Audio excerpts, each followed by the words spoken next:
Ever wondered how the simple flick of a switch can light up an entire room? It's a small action with a big result.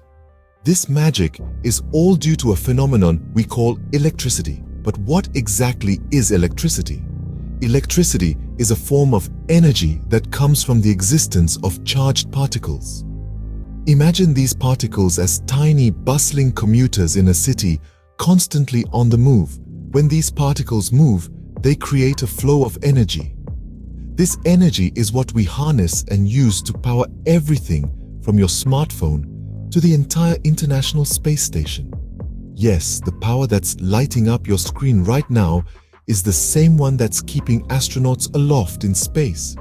Electricity is everywhere around us, and yet it's something many of us don't fully understand. But don't worry, by the end of this video, you'll understand just how that light bulb in your room comes to life. So, buckle up and let's unravel the mystery of electricity. The journey of electricity starts miles away from your light switch. Now imagine this, a colossal power plant humming with energy. This is where our journey begins. The power plant, whether it's fueled by coal, natural gas, or even nuclear energy, serves one primary purpose: to generate heat. This heat energy is used to boil water and produce steam. The steam, in turn, is channeled to spin a large turbine, much like wind spins a windmill. The spinning turbine, a marvel of modern engineering, is connected to a generator. As the turbine spins, so does the generator. And it's inside this spinning generator where the real magic happens. Here, mechanical energy, which is the energy of movement, is transformed into electrical energy, the type of energy we use every day to power our homes and gadgets. So, how does a generator perform this miraculous feat? It all comes down to two key components: magnets and wire coils. The generator contains a large magnet and numerous coils of wire. As the turbine spins the generator, the magnet rotates, creating a moving magnetic field. This moving magnetic field induces an electric current in the wire coils. In simpler terms, the spinning magnet makes the electrons in the wire move, creating electricity. But we're not done yet. The electricity produced in the generator is high voltage, which means it's too powerful for everyday use. Enter the transformer, the unsung hero of the electrical world.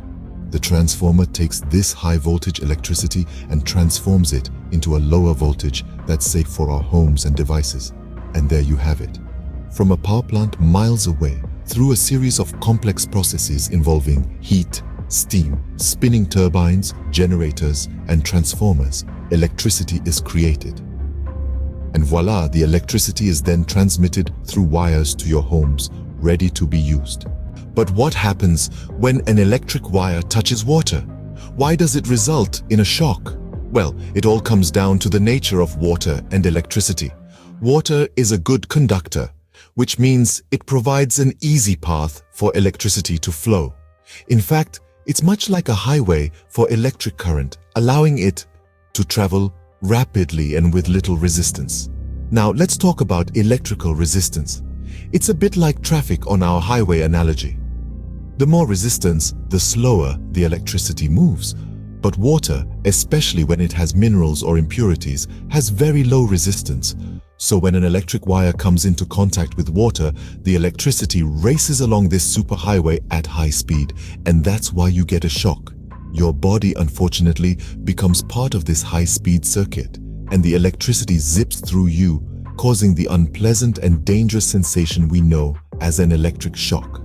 Remember, electricity always seeks the path of least resistance, and in this case, it's through the water. So, what have we learned today?